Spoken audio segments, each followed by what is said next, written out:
Boardroom Bound, episode 140, The Keys to Succeeding in Your Boardroom Search with Clint Allen. People are not just going to knock on your door and say, I want you to be on my board. So you ask everybody you think has any reach in this area. I'm talking about investment bankers, lawyers, accountants, people who talk to board members, who know what's going on, and they hear that a company's looking for a board. Hello, and welcome to this episode of Boardroom Bound. My name is Alexander Lowry, and this is the podcast dedicated to intentional leadership in the boardroom.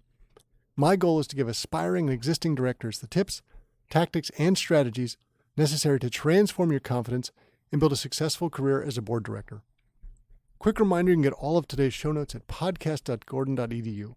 And in today's episode, we're featuring Clint Allen. He is the founder of the American College of Corporate Directors and also quite a seasoned director himself. He's been on 18 different public company boards, several of which have had great exits. Maybe the most fun one which we'll talk about today is Blockbuster. You may remember back in the VHS days, the initial public money that they got, he was the first board member, was $11 million. Sold for, a good couple zeros after that when they eventually finished later. So Clint is going to talk about what he learned as a board director member and then what then that caused him to launch ACCD and the great value they're bringing to all of their members.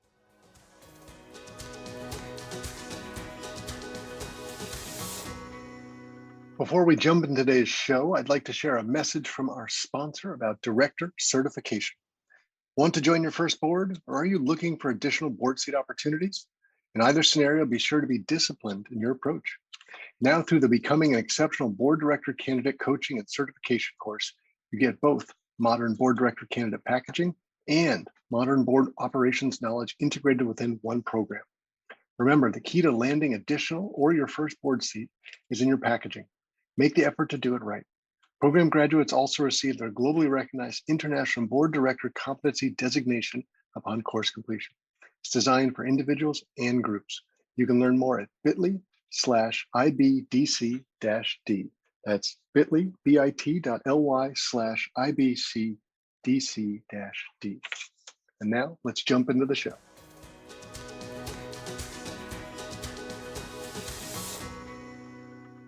Clint Allen, welcome to the Boardroom Bound podcast. Thank you. Delighted to have you here today because we've had NACD on before, and we've just, from scheduling snafus, haven't had you on yet, right? And that's something that I felt bad about because ACCD is another one of those great educational opportunities that I want my members to know about. But it's not just ACCD because you're sort of an educational opportunity yourself with all the various board experiences that you've had. So I'm excited to share that with our audience today. Great. Where do you want to start? Well, let's just start back at the beginning, right? So you were probably minding your own business, working on Wall Street, which I guess is some of my story from before, and you had your first board experience and how it started, and it'll be a blast from the past for most people, I'm sure. So can you tell us about that? Yeah. Well, of course. I graduated from college in '67. I was headed for the Marine Corps flight program, and unfortunately a football injury put me out of action in terms of what I could do, and so I didn't fly, and I didn't complete my Marine Corps service. I went right to Wall Street with absolutely no experience, and that's where I stayed for 4 years as an investment banker. Enjoyed it. Came out and went to work for several other investment bankers until I hooked up with a guy named Heisingus, who was a serial entrepreneur, successful waste management and what have you. And I showed him a deal called Blockbuster, which was then 4 stores in Texas. And he liked it and got involved. We ended up taking it public, and la-di-da-di-da-di, you know the rest of the story. And then I started my board experience when I was 38 years old. My first board was on the board of Advest, which is an investment banker I was working for at the time, and went on from there. Blockbuster was next. I've been on 18 public boards. Some include Swiss Army, which was bought out, Steinway, which is a piano company, which was is also bought out. So unfortunately, most of the boards I've been on have gone the buyout route, which is okay. That's part of the deal. And back in 2004, we had just sold Blockbuster, and I was asked to speak at a group of another director education company has a series of meetings, what have you. I spoke at a breakfast with there were around 90 people there. Just talking about boards and my board experience and what have you. And at the end of my talk, I said to the group, give me a show of hands. How many of you currently sit on a public board? And 3 hands went up. I said to myself afterwards, wow, that's not terribly representative. So I got a group of my friends together who are all public company directors, and a dozen or so. And we got together a few times just talking about what the issues were. They were very different in 2004 than they are now, but nonetheless. And that was a good idea. We did that a few times. All of a sudden, the group grew from 12 to 50. And my secretary said, this is getting a little crazy. You've got to either, run this as an organization or, do something else. So I decided then to start the American College of Corporate Directors as a continuing director education company. We've been doing that since the very beginning. And we added in 2007 the certification. There was none. I got the idea from my wife, who's a certified social worker, and they have to be certified, and they have to go through different courses, what have you. And she asked me, I can't believe something as important as a directorship, a public company has no certification or requirements. So anyway, that's how we started the certification program. So we've been at that for 14 years or so. We certified 3,400, I guess, or 300 of our members as professional directors. There are 7 levels of certification they can get by availing themselves of the programs that we offer at the ACCD. And I added a referral program, a broker referral program, because found out that many of our 1,500 members are still looking for additional boards. And, the way to a boardship is to, be asked or, be solicited by a headhunter. And I thought there was another way for us, since we have so many qualified members who have professional experience, who are certified professional directors through our group. And so we have a board referral program for our certified members, where a company, free of charge, can contact us and say, we're looking for a woman with some technical experience from the West.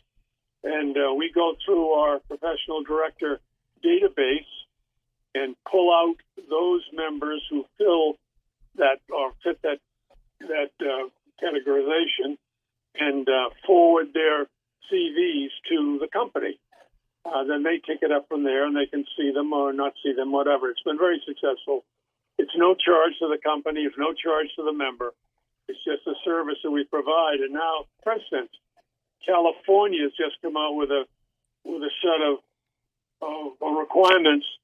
They're going to mandate diversification on board, something they should have done, and all of us should have done years ago. So we now have a strong group of women and a strong group of African American members who hopefully these companies looking to fill that requirement will give us a call, and we can provide them with that free service. So that's kind of where we are now.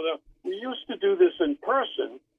We had 2-day sessions all over the country and what have you, but with COVID, that ended. Nobody wants to fly. Nobody wants to be in a group, including me.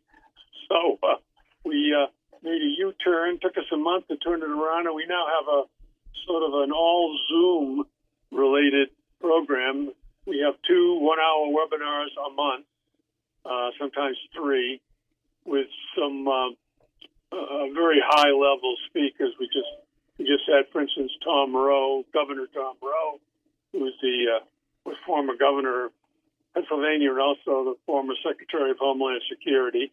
And we've had, Governor George Pataki from New York, and as well as professors from Harvard Business, Harvard Law, Stanford Business. So it's a very high-level group of speakers. And the way one becomes a professional director is to attend these functions and create points for themselves. When those points reach a certain level, then they're eligible for to become a professional director at whatever level they qualify. So that's where we are right now, and we're putting up with COVID by doing it virtually. And Clint, help people understand in their head the value this brings. Clearly, the education alone is valuable, right? But think about the board credential they're putting up, that board document, that board resume, where they get to say they are whatever level they are within, say, ACCD, but I'm a certified board expert from having done this. Imagine, every final slate of candidates, they're all going to be on point. They're all going to be really good compared to what was asked for. And you need to stand out against some of the other members. Talk about the value of something like this, and having been a board member yourself on 18 different boards, what that looks like to you when you see something like this on the piece of paper. Yeah, good question, Alex. First of all, getting a board seat is so much more competitive now than it was when I started back in, I hate to even tell you, 35 years ago, for a number of reasons, not the least of which is being a public company board member is challenging. It's fun. I love it and loved it. And, it's also lucrative. It's become lucrative in the last few years. So there are lots of people that want to be a director. Now, you can't just sit at home and wait for the door to knock and somebody say, hey, Joe, you want to be a director? Right. It doesn't work that way. You have to kind of market yourself. And while you market yourself, you have to provide a background, usually through a CV or what have you, of what you've done and what qualifies you uniquely for that position. No longer, I find, does your experience in whatever business the company is in have that much weight. If you're running a high tech company, you don't need a board full of high tech people. Mm-hmm. What you want are people who understand how to run a business, how to hire, how to fire, how to buy, how to sell. Really, you're a consultant to that company upon whose board you serve. And when they're selecting a director, they look at the qualifications. Now, all your qualifications are on a piece of paper generally. To see something like John Jones holds a professional director certification from the American College of Corporate Directors, that tells a board in a search that, A, this is somebody who cares about representing the shareholders, the stakeholders in the company, that can hit the ground running, that's been well trained, and ready to go. It's a plus on any CV or resume, on any piece of background that a company looking for a director can find. And I guess I would also add to that list, this is someone who's investing themselves, their professionalization, trying to up their game, stay abreast of the latest challenges and the best practices and how to be a good board member in that space. And you always think about even just a normal executive role. You want someone who's investing in themselves to be able to give back. And I think that probably comes across with the certification. It does. And that's probably the single biggest reason for becoming a professional director. In order to be one, you have to belong to the American College of Corporate Directors. By the way, as a way of background, there's no charge to join the ACCD. Most of our members already serve on boards, although we have a number of members who are looking for a board and who are board qualified. That's a decision we make when the application for membership comes in. There's no charge to join. There's no annual dues. People ask, well, how do you run the organization? What we do is the only charge is when you reach a certain number of credits, that is, number of attendance at our webinars, you can qualify for what level of professional director certification you're there. When that certification comes, then you're charged a certification fee. So that's it. It's, unlike anybody else that keeps having money come in every month or every year, we don't. So that's worked well for us for 17 years, and I'm going to keep doing it that way. Now, I know that I'm sure many of your people, your members, are dismayed that they can't meet in person, because I'm sure when you can get back to that post-COVID, not only the educational content is excellent, but the idea to network with other people, to meet with them face-to-face, to learn and grow and develop is perhaps the best part, I would assume. Oh, it's so important, Alice. So many board seats have been gotten through that face-to-face, because you see a lot of the same people at a lot of the events that we have. And I want to get back to it. I don't know whether we're going to. Who knows how long this virus is going to last or what the after effects are going to be. My wife just got on an airplane, not ours, but a commercial airplane, to fly to California. And she was terrified. She had double masks and gloves, and,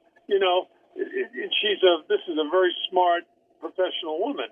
And I'm thinking, you know what? This is going to be around for a while. People are not going to just suddenly say, whoop, there's a virus, I feel good, I'm going to go out. And we watch it carefully, because I'd love to get back at least to some in-person events, because you're right. The networking aspect of that was important. And I miss that in the virtual programs we have now. Well, Clint, I wonder if we could just take a step back and look through the lens. And by the way, when you glossed over a part of your bio, which was pretty cool, not necessarily board related, I was hoping it was going to come up. You did talk about Wayne Heisingus. I'll just make sure I throw it in there. You were running the Dolphins for a little bit of time, right? Yeah, he was a very good friend, unfortunately deceased. He's the guy that I first talked to back in, I guess it was 1986, when I was the lone director of Blockbuster, this little tiny startup company. And he came in and looked at it. Kind of a good story. He called me up. I flew back to Boston. The company was in Dallas. I flew back to Boston, got home, and that night I got a call from Wayne. He was in his Lear 25, a little tiny old Lear jet with a scratchy telephone. He said, I decided that I'm going to pass on this. I don't think it's for me. I said, I think it's a mistake, Wayne. I just met him that day. I said, what are you doing tomorrow? He's lived in Fort Lauderdale. He said, well, I'm around, but I made up my mind. I said, no, I'm going to come down and see you. I was younger then. I jumped on a plane that next morning, flew to Fort Lauderdale, spent all day with him, and at 8 o'clock that night over dinner, he decided to invest $11 million in the company. That was his total investment that gave him control. When we sold the company 7.5 years later, we sold it for $8 billion. Yeah. So it was a pretty good investment for him, and we were very good friends long after that. Did a whole bunch of companies together, traveled around the world together. He was a great adventurer. He was a great teacher and mentor for me, and a great guy. I miss him. But he had a historic business career, as you know. Mm-hmm. Not the least of which is the ownership of the Miami Dolphins, right, which he made me temporary CEO of. Which is just a cool title to have on a resume. That just certainly pops. Well, it is, and it was quick because it's funny, if I may inject one anecdote. Please. He made me. The deal was, in those days, the NFL didn't allow an owner to own any other professional sports team. Well, Wayne was in the process of buying a Major League Baseball team. And so the NFL said, well, you can't have both. If you want to do it, what you have to do is name a new CEO who's not related to you, you don't know, just an outside person, and then you can do, okay. So he named me as CEO. Of course, being an old football player, I loved it. It was great. And I had strict orders not to trade or buy anything. So anyway, that was good. I got a nice box, and until 2 weeks later, I got a call from the NFL legal office. My secretary said, I said, okay, went through, and I talked to the guy. He said, Mr. Allen, yes. He said, the deal was, Mr. Heisinger had to name a CEO that he didn't have any relationship with or was independent. I said, well, yeah, that's kind of it. He said, have you seen Business Week today? I said, gee, no, I haven't. He said, well, there's an article about Wayne Heisinger in it, and the first sentence says, on his way to good friend Clint Allen's 50th birthday, and 20 minutes later, I was no longer CEO of the Miami Dolphins. Oh, well. But I think, Clint, that's a great example of the type of networking that board opportunities can open up, and it also lead to board opportunities, right? So building relationships with people you're doing well on, and I'm sure you and the members of ACD have tons of stories about that, right? You can't help but find people that you respect, and you think, okay, I know things will pop up at some point. I'm going to keep that person in mind. That's part of the beauty of it. So I imagine part of the ticket to get into the dance is that ACC certification that says, you are someone who should probably be in our circle. Let's have conversations. You never know where it goes. Is that sort of what it's like at one of your events before COVID? Oh, there's absolutely no question. That is, and even at the virtual events, people know who's on, and people know who the other members are.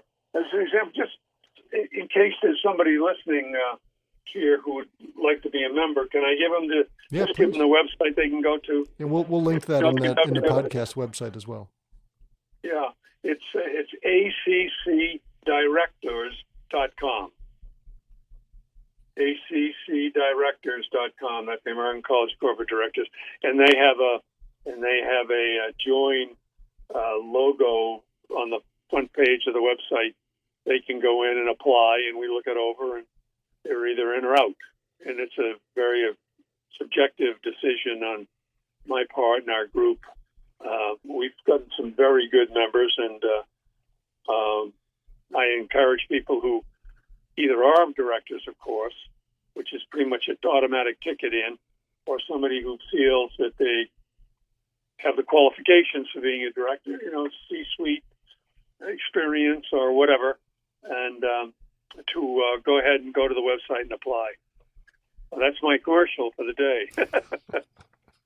Well, and I know that you guys also have relationships with other people in terms of getting board ready with Mike Jeans and other things like that. So you are trying to prepare people to be able to put their best foot forward.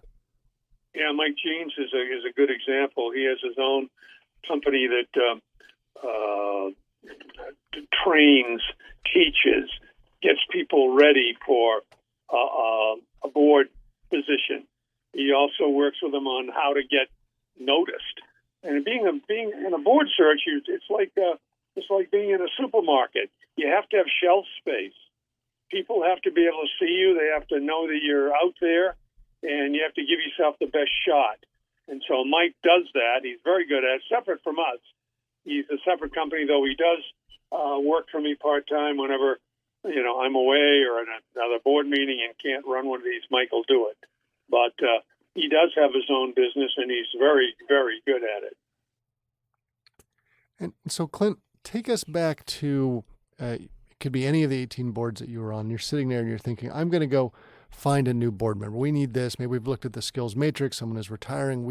Maybe there's 2 or 3 different types of skills we need. So we'll find the right cultural fit between those.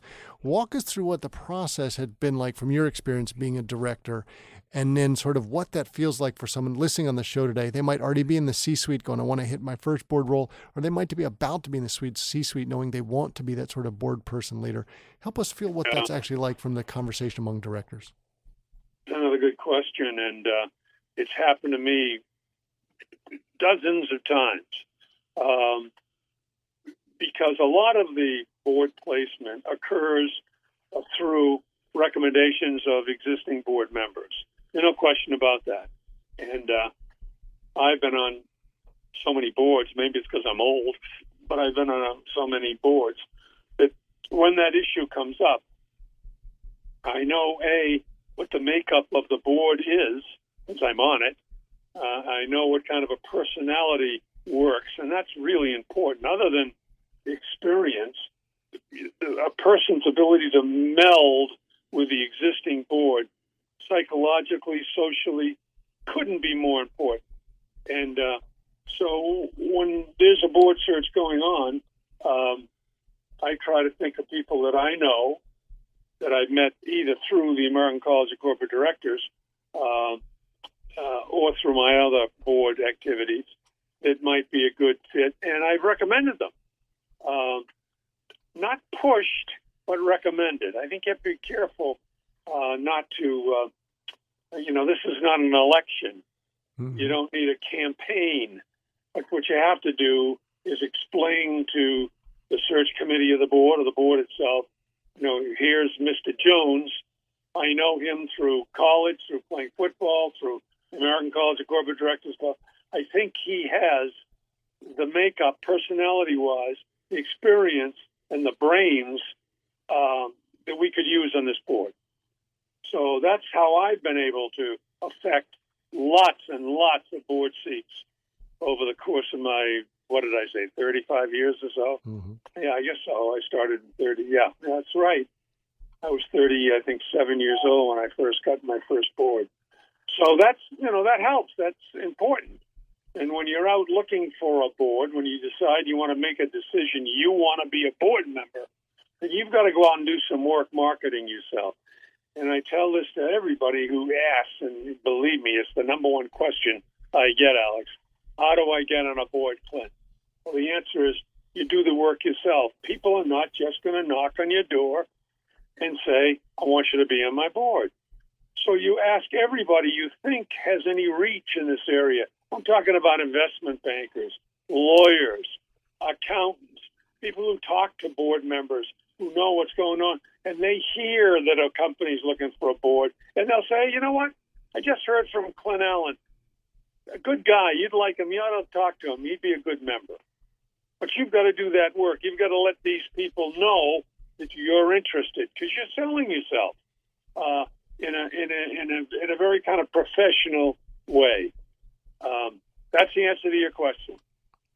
Well, in addition to figuring out how to do that and put yourself forward, which I'm sure naturally happens as part of the discussions in the room, and people are probably sharing ideas and thoughts, you're probably trying to give them sort of, here's the cutting edge stuff that either we're dealing with now, maybe because of COVID and we're all learning how to adjust to that in real time, versus, here's what we're seeing coming down the line. Maybe you can give us a flavor of one or two of the last events you had, or one of the two that are upcoming ones, so people can get a feel for what it might be like to attend some of these.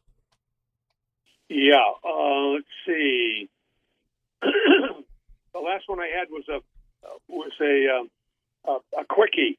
Every now and then something really important will come up, and as I say, we schedule a year in advance, Alex. But something will come up, and this did. The SEC came out with a new set of regulations on what has to be included in a proxy annual report or what have you. It used to be extensive, particularly in the description of the company.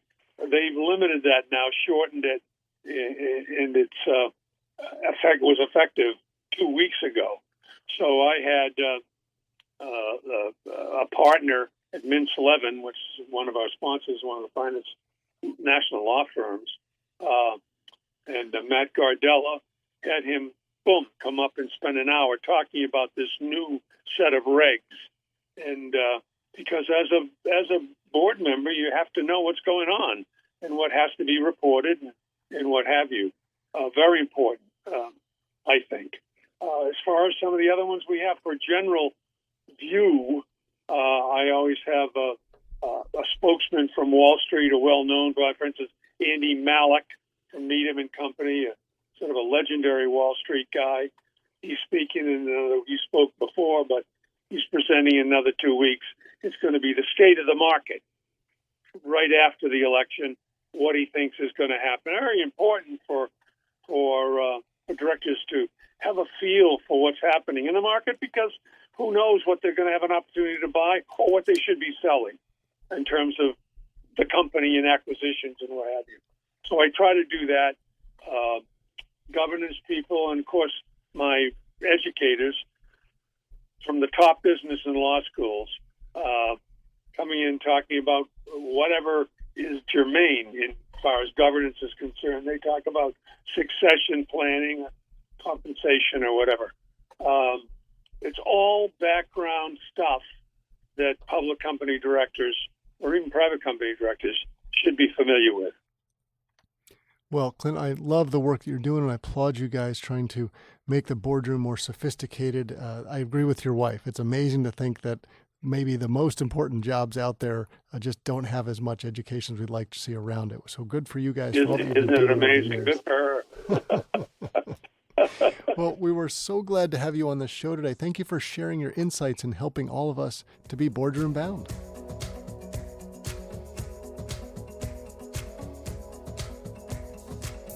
That's it for this episode of Boardroom Bound. I really enjoyed chatting with Clint Allen. It was great to hear not only about his experience on 18 different public company boards, but why he founded ACCD and how valuable the American College of Corporate Directors has become to upskill what I would say is probably the most important space in the business world. And we thank him for the service they're doing, the great value they've added, and the way they've pivoted after COVID. And now it's easier for anybody to be involved than ever before. It's all virtual. You don't have the time and the cost component of actually traveling to the event. So great value to be found there. And remember, if you head over to podcast.gordon.edu, you will find all of the links that we've talked about from today's resources. And please know that the Boardroom Bound team and I are so proud to be your go-to podcast for all things that connect, prepare, and empower you to land a board seat. Be sure to subscribe to this podcast so you don't miss any of the high-quality content that we're bringing to you every Wednesday. Thanks for joining me today. I can't wait to share more stories and strategies from brilliant business minds with you again next week. Remember to keep tuning in to be Boardroom Bound.